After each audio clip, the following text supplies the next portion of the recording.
Olá, meus amigos, estamos começando mais uma edição do Bom Dia Mercado, sejam todos bem-vindos. Faremos juntos o nosso planejamento de trabalho para essa quinta-feira, dia 24 de novembro, dia de estreia de Portugal, dia de estreia do Brasil, dia de estreia do Uruguai e também dia de estreia da adversária do Brasil, a Sérvia. A gente vai comentar sobre tudo isso, tá? Eu estou gravando esse planejamento no intervalo do jogo da Espanha. A Espanha já finalizou praticamente a partida, até quando eu vi estava 3-0, se eu não me engano, o placar, e praticamente encerrado. Eu não consegui fazer muita coisa nesse jogo, o mercado desceu muito, enfim. Vou te dar o resumo do que eu fiz nesse jogo e nos outros jogos lá no meu Instagram. Vou postar mais um episódio do Diário de Trabalho. Depois você comenta aqui embaixo o que você está achando, se algo positivo para você, se não é. Né? É a primeira vez, talvez aqui na história da minha caminhada, que eu estou expondo resultados para vocês. Tá? Não é algo que eu gosto de fazer. Durante 10 anos aqui não é algo que eu fiz. Durante a minha criação de conteúdo aqui no YouTube e em todas as outras mídias, eu sempre fui muito ponderado, sempre falei muito sobre a conscientização de gestão, de metodologia, mas também nessa Copa eu quis mostrar que é possível, os desafios, né? Também quero mostrar prejuízo, vou mostrar lucro, e mostrar para vocês como é a experiência de trabalhar numa competição mundial, que é o ápice aí de todo trader esportivo. Eu sei que muita gente me acompanha também, não está no caminho do nicho do trade, muita gente utiliza mais casa de aposta, tem outras metodologias, tem muitos punters me acompanhando, mas eu quero ouvir de vocês o que vocês acham disso tudo, se é benéfico, se não é, né? Eu sei que tem sempre outro lado da moeda, sei que pessoas vendo o resultado podem se enviesar, podem achar que isso aqui é fácil e não é, tá? E por isso que eu quero mostrar num diário para vocês, comentando sobre as dificuldades. Mas tem dado muito trabalho de documentar tudo, né? Você imagina, eu estou aqui no meio do jogo fazendo um planejamento para amanhã e depois que acabar os jogos eu ainda tenho que editar tudo aquilo lá no Instagram, enfim. Então eu conto com a sua ajuda, seu comentário, seu like, sua inscrição no canal. Beleza? Não está sendo fácil, mas está sendo bem recompensador. Vamos então falar sobre essa quinta-feira, começando às 7 horas da manhã com Suíça e Camarões. A única coisa que eu peço é que para esse jogo não seja tão chato como foi Marrocos e Croácia. A gente acordou cedo, eu acordei 5 horas da manhã, vim fazer Marrocos e Croácia, foi uma decepção. Foi para mim um top 3 ali de piores jogos, tecnicamente falando, dessa Copa, tá? E acabei não clicando praticamente em nada no mercado, então foi um jogo bem ruim. Tomara que esse não seja, tá? A gente tem aqui uma Suíça que chega de uma maneira bem diferente do que 2 Copas atrás, né? A gente tinha uma Suíça tendo um estigma de ser um time fechado, um time para trás, um time under, um time focado apenas talvez em jogar de forma reativa, jogar por uma bola, e hoje a seleção da Suíça já é muito mais desenvolta, já é muito mais criativa, já joga muito mais em velocidade também, buscando gol. Então hoje a gente não pode dizer que a seleção suíça ela tem uma pegada um pouco mais under, de seleção mais fechada, né? Ela já mudou isso faz muito tempo. A gente conseguiu ver isso na Euro, a gente conseguiu ver isso na Nations, então é um time um pouco mais para frente. Eu tenho poucas informações sobre Camarões. Vamos tentar dar uma olhada aqui nas escalações, não sei se está disponível aqui. Ó, na Suíça a gente tem Rubem Vargas, que joga no futebol alemão, o Embolo, que estava até agora há pouco no Borussia Mönchengladbach da Alemanha, foi transferido para o Mônaco, o Xherdan Shaqiri, que hoje está jogando, se não me engano, no Chicago Fire da MLS. Nós temos o Remo Freuler, que jogava na Atalanta e foi para o Nottingham Forest. Nós temos o Granit Xhaka, que é do Arsenal. A gente tem aqui o Akanji, que estava no Dortmund e agora foi para o Manchester City. A gente tem o Ricardo Rodrigues também, que se eu não me engano, acho que ele está no futebol italiano. Não sei se ele estava no Torino, uma coisa assim. E a gente tem o Ian Sommer, que, pô, ele está no Gladbach, ó. E é um jogador, assim, muito forte, é um goleiro muito forte, que sempre aparece. E, para quem se lembra, ele foi o responsável por tirar, se eu não estou enganado, a França da última Eurocopa, né? Ele defendeu um pênalti do Mbappé. Então o Sommer é um goleiro com estigma assim, tipo Ochoa, só que ele não aparece de 4 em 4 anos não, ele tá sempre aparecendo ali na Bundesliga, tá? Então é um time muito forte. O Vargas aqui, que se eu não me engano ainda tá no futebol alemão, jogando não sei se ele continua no Augsburg, tá? Mas é um jogador de velocidade e pro nível da Suíça é um bom jogador. Então eu imagino uma Suíça favorita, tá? A gente tem uma cotação de 72, o que abre a possibilidade de trabalhar ou contra Camarões ou a favor da Suíça inicialmente. Vamos ver o que a gente tem aqui pro lado de Camarões. Maior destaque aqui é o Choupo-Moting, que está hoje no Bayern de Munique, hoje como suplente do Lewandowski. E com as constantes lesões do Sadio Mané, ele tem sido o maior destaque ofensivamente do Bayern. Eu sei que é difícil falar isso, é um jogador que nunca foi vendido, ele sempre foi emprestado ou cedido, nunca ninguém pagou de fato para ter ele, a gente já viu isso em algum lugar, mas é um jogador que tem feito muito bem para o Bayern, porque o Bayern precisa, tá? O Aboubakar, que já foi do Porto, se eu não estou enganado, não sei por onde ele anda, não sei se ele está no futebol árabe, Ekambi, tem alguns nomes conhecidos aqui, o Anguissa, quem mais? O Onaná, que hoje já foi do Ajax e hoje está na Inter de Milão, talvez ocupando aí a vaga do... Esqueci o nome do ex-goleiro da Inter, tá? Deixa eu buscar aqui no SofaScore, porque eu consigo ver onde eles estão jogando. O Anguissa é do Napoli. A gente tem aqui algum outro jogador que eu tinha me esquecido. O Ekambi é do Lyon, isso eu lembro. Tem esse aqui do Nantes. Não tem mais tantos outros jogadores. Tem esse aqui do Verona. Enfim. O que a gente pode tirar de informação aqui no PDF de apoio? A Suíça, apesar de ser um time que hoje tem jogado um pouco mais para frente, nos últimos 10 jogos teve bastante dificuldade em marcar gols. Tá? Eu não sei se a gente pode doutrinar isso e envezar-se com essa informação, porque os últimos jogos tem muito amistoso, mas também tem muita decisão do treinador de quem vai levar ou não. E aí eu tenho um ponto, né? Que é assim, se eu tenho uma seleção já fechada, com jogadores que já estão vindo sendo convocados, aí não tem tanta disputa, às vezes faltando 10 jogos para a Copa, os caras tiram o pé. Né? Como a gente pega seleções que tem bastante disputa, bastante rotação de jogadores da frente, a gente costuma ter um time um pouco mais buscando o gol, tá? Mas o que a gente está vendo aqui é uma Suíça com bastante dificuldade nos últimos jogos de marcar gol. O Camarões também teve a mesma dificuldade. Eu acho que a gente pode tirar de proveito aqui também a parte do primeiro tempo da Suíça. É um time que não venceu tantos primeiros tempos, não marcou tanto assim, tá? Lógico que eu estou pegando, como eu falei, os últimos 10 jogos de enfrentamento, tá? Camarões também não é um time que marca tanto no primeiro tempo, aliás, não marcou nenhum. Então, se eu tivesse aqui uma Suíça melhor, eu teria mais confiança para trabalhar contra Camarões, né? E no segundo tempo, de novo, eu tenho uma Suíça que sofre bastante e acaba não conseguindo marcar tantos mais gols do que sofre. Então, é um time que vence menos. Então, dos últimos 10 jogos, eu tenho uma Suíça decepcionando. Então, isso pode ser um alerta, tá? É claro que eu estou tentando levar pouco viés para o jogo, depois do que aconteceu nos Estados Unidos e País de Gales, onde eu vim muito enviesado para o lado de Gales e deixei algumas oportunidades passarem, mas eu ligo uma situação de alerta aqui para a Suíça contra Camarões. Eu acho que o nível técnico da Suíça é muito melhor, mas a Suíça não tem conseguido colocar a bola para dentro da rede, isso pode ser um prejudicial, principalmente se Camarões não se comportar só de maneira defensiva, se ele não ficar só atrás, tá? Porque se ele só defender, a gente até abre um precedente para estar contra ele se a segunda bola for recuperada pela Suíça. Isso aconteceu na Alemanha, né? A Alemanha não estava finalizando contra o Japão tanto assim, mas empurrou o bloco de marcação do Japão para trás e começou a recuperar a segunda bola. E aí você tem um começo de leitura para estar a favor da Alemanha, no caso, ou contra o Japão, e pode acontecer o mesmo que Camarões. Agora, se Camarões brigar por essa segunda bola e começar a contra-atacar, aí eu já ligo uma situação de alerta, tá? Não é, pelo que eu tô vendo aqui, não é um jogo que vai ser tão fácil assim para a Suíça, acho eu, tá? Apesar de Camarões não ter ninguém assim especial que possa resolver o jogo. Mas a bruxa tá feia na Copa, então toma um pouco de cuidado, tá? Se eu for fazer, provavelmente vai ser direcionado pro lado de Camarões, aqui no Leia Pior Equipe em Campo, tá? Se de fato eu tiver essa leitura. Não preciso que a Suíça massacre o jogo, né? Porque o mercado tem sido muito agressivo, está mexendo muito. Basta que a Suíça consiga povoar o campo ofensivo, recuperar a segunda bola, consiga algumas bolas paradas, já é o suficiente para a gente começar a ter um padrão. Bom, vamos ver se Camarões vai ficar tão reativo assim ou vai ser um pouco mais contido na defesa. Uruguai e Coreia do Sul. Aqui a gente tem as mesmas cotações, mas eu tenho um risco muito, muito maior, tá? Talvez eu tenha do lado aqui de Uruguai uma defesa muito mais sólida do que a defesa da Suíça, eu já vou mostrar para vocês por quê, mas eu vou ter como adversário um time muito mais difícil de se enfrentar, porque uma Coreia do Sul que joga em extrema velocidade de forma reativa no contra-ataque, tá?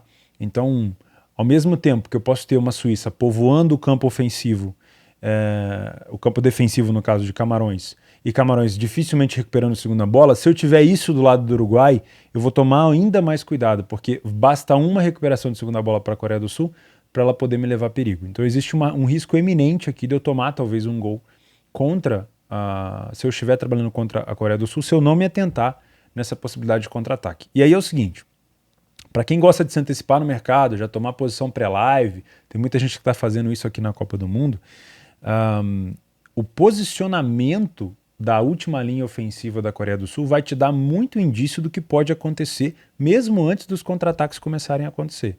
Tá? Então você consegue perceber o que está buscando a Coreia do Sul dentro de campo quando ela não está com a bola, mesmo antes dela recuperar e puxar contra-ataque. Então se você estiver vendo uma posição muito inclinada para puxadas em velocidade do Heung-min-son, por exemplo, você toma muito cuidado com isso, tá? Do que eu tenho de informação aqui nos últimos jogos, a Coreia do Sul é um time que marca tantos gols quanto o Uruguai, que tem jogadores ofensivos muito bons, então a gente tem que levar em consideração isso. O time da Coreia do Sul tem um XG excelente, tá? E é um time que aproveita muito bem, os dois times no caso, né? Tanto o Uruguai quanto a Coreia do Sul estão aproveitando muito bem essa questão, só que o Uruguai ele é um pouco melhor na parte defensiva, ele cede um pouco mais de oportunidade, mas ele tem sofrido menos gols, tá? Outra coisa que faz esse jogo ser bastante parelho, olha os números aqui do primeiro tempo. A Coreia do Sul marcou, é claro que tem níveis de adversário, mas a Coreia do Sul marcou mais gols e manteve mais ou menos o mesmo número ali que o Uruguai no segundo tempo também. Então, os números dos últimos jogos, como eu falei para vocês, têm mais ou menos passado a impressão de que esse jogo vai ser muito mais parelho do que o mercado está achando. Tá? Então eu não vou me surpreender se a Coreia do Sul não perder para o Uruguai. Tá? Não vou me surpreender se houver um empate da Coreia do Sul, se a Coreia do Sul vencer, se o Uruguai tomar gol de contra-ataque. Isso são coisas que não vão me surpreender. A gente teve um amistoso do Brasil contra a Coreia do Sul há pouco tempo e a Coreia do Sul é um time que contra-ataca muito bem. Tá? Então eu já vou ficar receoso, talvez nesse jogo eu nem trabalhe aqui contra a Coreia do Sul, vou só marcar a possibilidade de trabalhar gols, tá? Eu tenho duas boas defesas, mas isso não quer dizer que eu não possa trabalhar o mercado de gols, seja o over à frente, seja o over limite, dependendo de algum cenário. Match odds aqui vai ser um pouco complicado. E talvez o valor vai estar aqui, ó, na correção de preço do Uruguai.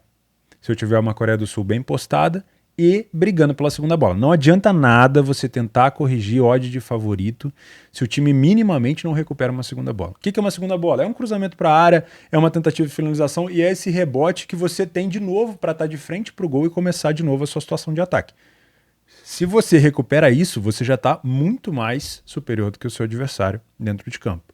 Porque você está o tempo todo bombardeando ele e a bola retorna para você e você continua dando progressão ao ataque. Agora, se você perde essa segunda bola com a linha alta contra um time como a Coreia do Sul, não se assustem se a gente vê o Uruguai se complicando. Tá? O Uruguai é muito forte na bola aérea, vai levar muito perigo nos escanteios, como sempre, mas toma bastante cuidado. Eu não descarto a possibilidade de trabalhar contra o Uruguai em alguns momentos, se o Uruguai tiver com dificuldade de recuperar essa segunda bola. Mas o meu foco aqui é esses contra-ataques da Coreia do Sul para buscar gols. 13h, Gana e Portugal. Portugal, na minha humilde opinião, é uma das candidatas a disputar o título da Copa. É óbvio, com essa quantidade de zebra que tem por aí, a gente não pode cravar nada, nem mesmo o Brasil, a gente vai falar do Brasil. Mas Portugal é uma seleção muito forte. Em alguns momentos joga melhor sem o Cristiano, com todo o respeito, tá? Acho que é mais veloz sem o Cristiano. Mas a geração da seleção portuguesa é muito boa. Tá?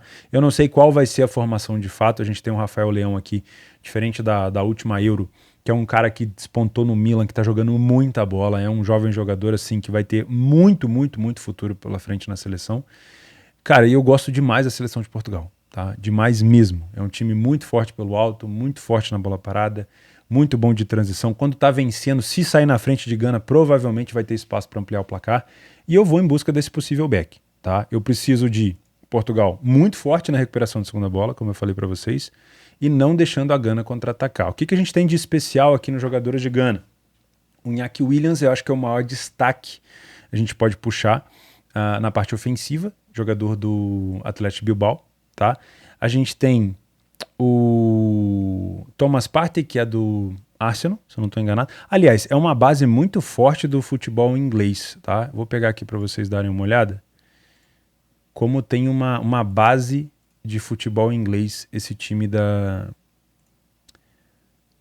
de Gana. O Partey é do Arsenal, o goleiro Lawrence, não, é do St. Gallen, o zagueiro é do Leicester, o outro zagueiro é do Southampton, o lateral direito é do Brighton, o lateral esquerdo é do Reading, acho que é a segunda divisão, né? Reading, da Inglaterra. E aí na frente a gente tem o Jordan Ayew, que é do Crystal Palace, o André Ayew, que hoje, se eu não me engano, está no time da Arábia, e no meio o Mohamed Kudus, que é do Ajax, tá? E na frente o Iñaki Williams. Então não é um time besta, é um time que aparentemente é muito veloz no contra-ataque e pode levar perigo, obviamente, também na bola parada, mas eu tô um pouco desconfiante aqui nessa seleção de Portugal. Tomara que a gente tenha um padrão para buscar esse back. Por último, Brasil e Sérvia. Olha, falar do Brasil aqui, analisar o jogo do Brasil, não é isso que você pode esperar desse canal. A gente já tem quase que todas as informações. Talvez a gente tenha um Vinícius Júnior jogando como titular. Acho que poderia ser aí a única coisa de especial. Deixa eu só mostrar para vocês aqui rapidinho como é que está a situação de Portugal. Olha só. Comparação, ó, Portugal é um time que marca muito mais gols, a Gana tem tido uma dificuldade de marcar gols, e o primeiro tempo de Portugal me chama também para estar a favor, porque é um time muito forte, toma pouco gol, ganha bastante, e Gana não tem feito nenhum gol nos últimos 10 jogos no primeiro. É claro, pô, Theo, isso aqui são estatísticas dos últimos 10 jogos. Sim, preparação para a Copa, né? Então pode ter que, se for um grupo fechado, já uma galera tirando o pé do acelerador. Mas eu acho que a gente tem um bom viés aqui para estar a favor de Portugal. Não que eu queira me enviesar, eu estou mais tomando cuidado com o jogo parelho, né? Mas vamos falar aqui de novo do Brasil. Acho que a única mudança que a gente pode ter é a entrada do Vinícius Júnior no time, tá? De resto, a gente sabe muito bem como é que o Brasil joga. Uma coisa que eu quero chamar a atenção para vocês aqui é o seguinte: a Sérvia não é uma seleção besta. Cara, eu venho falando isso há muito tempo, não só depois que saiu o sorteio dos grupos, né, mas também vendo a Sérvia jogar depois que eles começaram a ter essas novas promessas, tá? Eu vou falar alguns jogadores da Sérvia para vocês, mas eu vou falar também algumas situações que a Sérvia pode levar muito perigo para o Brasil. Primeiro, o Mitrovic é um dos caras que mais faz gols de cabeça no mundo, tá? Quando ele estava no Fulham, na segunda divisão, acho que ele foi o artilheiro com o maior número de gols de cabeça da história, né? E ele continua fazendo muito isso na primeira divisão. Então, escanteios da Sérvia contra o Brasil, mesmo a gente tendo uma seleção muito forte, podem levar muito perigo. A gente tem homens de velocidade para poder puxar contra-ataque depois do escanteio, então se a Sérvia não se cuidar, ela pode acabar tomando um contra-ataque depois do canto. Mas o escanteio da Sérvia vai ser muito perigo. Toda jogada de bola parada da Sérvia vai ser perigoso. Lembrem-se que a Sérvia garantiu vaga na Copa do Mundo ao vencer Portugal com um gol de bola parada do Mitrovic no último lance do jogo praticamente, tá? Então é um jogador muito forte, um tancador, um cara grandalhão, que também é veloz no 1 para 1, que vai sim levar muito perigo nas bolas aéreas. Acho que pelo chão é mais difícil, porque a gente pode ter ali ele jogando contra 2 jogadores, e aí fica mais complicado de escapar, mas pro bola parada ele vai ser muito complicado. Milinkovic-Savic da Lazio, excelente chute de fora da área, também um cara muito técnico, e do Santadic, que é um dos responsáveis pelo maior número de assistências que a gente tem aqui na Sérvia, número 10, que joga no Ajax, tá? Filipe Kostic fez história no Frankfurt, foi campeão da Europa League e foi para Juventus. Não sei se ele está fora do jogo, saiu algumas notícias de que ele pode estar lesionado nesse primeiro jogo, é uma perda importante. O lado da Sérvia é um dos mais perigosos da equipe, tá?